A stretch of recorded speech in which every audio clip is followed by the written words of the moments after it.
Good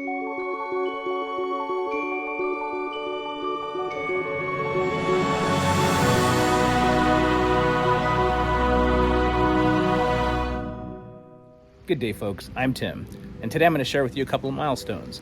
But before I do that, if you enjoy my content, please be sure to subscribe to my channel. If you like the videos, give them a thumbs up.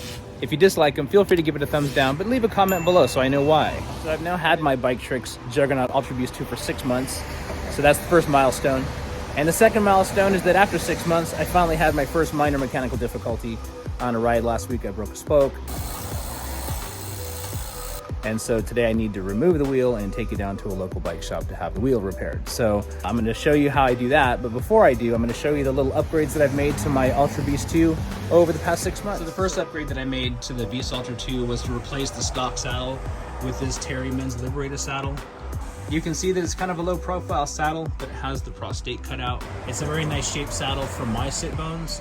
Saddles are a very personal choice. I do recommend before you go looking for the biggest and most cushy saddle you can find, try out a couple different saddles, just sit on them in a store if you can. And my experience has been that the bigger and more cushy the saddle, the more contact points there are on your sit bones and the more discomfort that can actually cause. So saddle comfort is really more about shape than it is size. Just keep that in mind when you're looking for a new saddle. The second upgrade that I made was to these race-faced A-Effect pedals. They're a really nice seal bearing pedal with a grease port so you could keep the bearings greased. It's a very smooth and light pedal. The reason why I upgraded this pedal was it's a wider platform and I have wider feet. So the stock pedals on the Ultra Beast 2 were nice, but these are just a bit wider so they're more comfortable and give me more support when I'm out riding. The next upgrade that I made was to get rid of the cheap plastic fenders that came with the Beast Ultra 2 and replace them with these Toe Peak Defender 29er fenders. These are actually a really nice fender.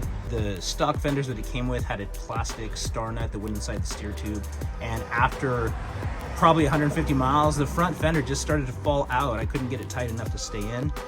Plus it wasn't very long. It didn't give you very good coverage for the tires. These are a little bit more narrow than the stock fenders were, but I like the fact that they provide a bit of a longer coverage.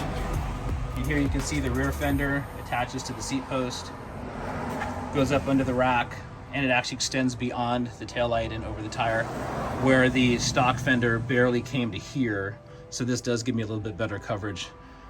And if you've been following my videos, you know that I did a video changing out my Maxxis Minion, the 26x4.8s, to these V Speedster 26x3.5 tires. These are a more road-friendly compound, but they actually do ride really well off-road.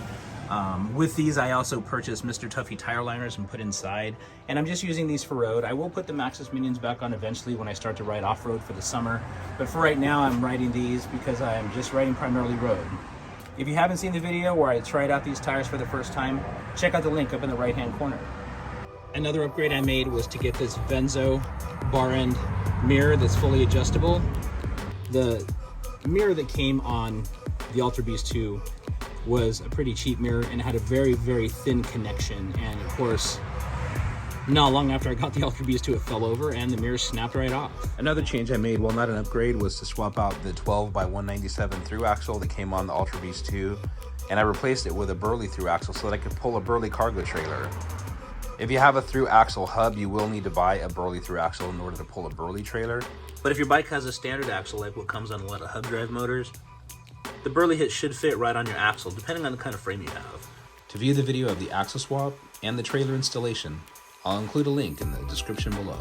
One cosmetic change that I made was to take off the plastic valve caps and I replaced them with these auto-grade anodized blue valve caps. Another aesthetic was that I took some of my reflective motorcycle tape and put on the sides of the Ultra Beast 2. Or if I'm out riding at night, I just want a little extra reflectiveness from the sides. And last and surely not least was that I purchased this Kryptonite New York Forget About It lock. This is Kryptonite's most heavy-duty lock. It weighs about 6 pounds. It's kind of small, but it fits really well around the top tube when I lock it up to a rack. And for additional security, I also purchased this Kryptonite cable lock. It's a 6-foot lock. And when I lock up my bike, I run this through the wheels, the rails of the saddle, because remember, this is a quick release saddle and somebody could easily steal your saddle if you don't lock it up. And I also hook it through the trailer when I'm running to the store with the trailer to get groceries and stuff. Okay, so those are just some of the few simple upgrades that I made on the Juggernaut Ultra Beast 2. in the first 6 months that I've owned it. I have just under 800 miles on it and it's been performing well.